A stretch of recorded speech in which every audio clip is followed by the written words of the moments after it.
bandiraɓe on jarama on jarama inde nden ko Ijjatu gonto kam meɗen ko Kindiya pular ngal on nanay ka on haalay mi haalay on haalay on nana kadi mi nanay mi haalay on nanay on haalay ok ko honno en innete e pular go'o ko honno 77 innete ka pular 77 habala mi anda 77 mi amana fen nak capanɗiɗi darani oɓe capanɗe ɗiɗi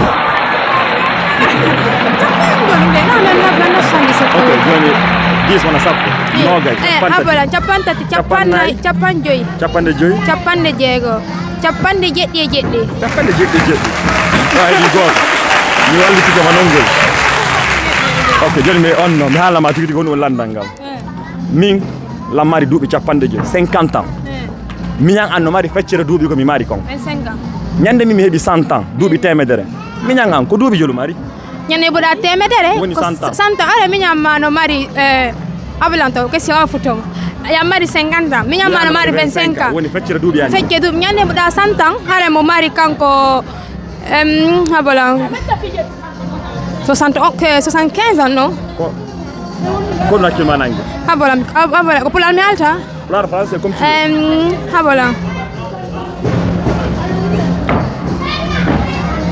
75 ans, non? Je vais attendre quelqu'un qui va 75 ans, je pense. C'est pas moi, maintenant. T'es sûr?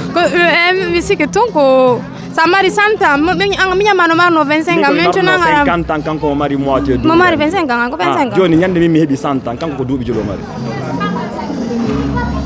Ñande ɓuura 100 ans. Minha ma ko duuɓi jolo mari. Nanda. Ok, bon. Merci fiko jaabiɗa lande amen ɗo ko ara ya jarama a weltana ko Facebook mi jalalanda